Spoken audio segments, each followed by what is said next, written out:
সীমান্তরক্ষী বাহিনীর চোখে ধুলো দিয়ে ত্রিপুরায় অনুপ্রবেশের দায়ে মঙ্গলবার 4 জন বাংলাদেশি নাগরিককে আটক করে জিআরপি। ধৃতরা হলেন বাংলাদেশের বাসিন্দা শহীদুল ইসলাম, আসবার আলী, মহিনুর ইসলাম এবং আকরাম হক।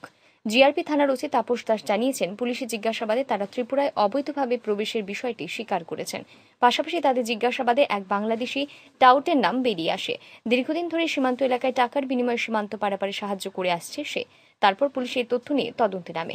শেষ পর্যন্ত বুধবার তাকে জয়নগর বর্ডার গোলচক্কর এলাকা থেকে গ্রেপ্তার করা হয়। তার নাম অলিকুল শেখ, তার বাড়ি বাংলাদেশ। সে কয়েক বছর খানেক ধরেই রাজ্যের বিভিন্ন জায়গায় ঘুরে ঘুরে কাজ করছে।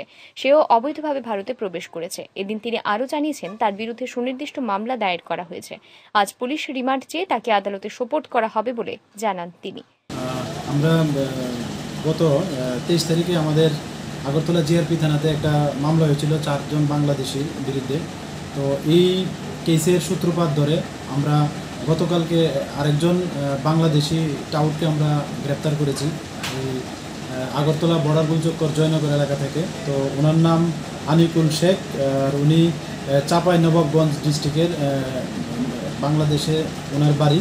তো উনি এখানে প্রায় বছরখানেক হয়েছে বিভিন্ন জায়গাতে ঘুরে ফেরা কাজ করছে। তো উনিও অবৈধভাবে ভারতে প্রবেশ করে এবং ওই গত দিন যে চারজন ধরা হয়েছিল তাদেরকে বর্ডার ক্রস করতে প্লাস ওই তাদের যে ডেস্টিনেশনে নিয়ে যেতে তাদেরকে সাহায্য করেছে। তো আজকে আমরা ওনাকে আমাদের আগরতলা যে মহামান্য আদালত আছে ওনাকে ওখানে প্রেরণ করব। কোন জায়গা থেকে আটক করা হয়েছে?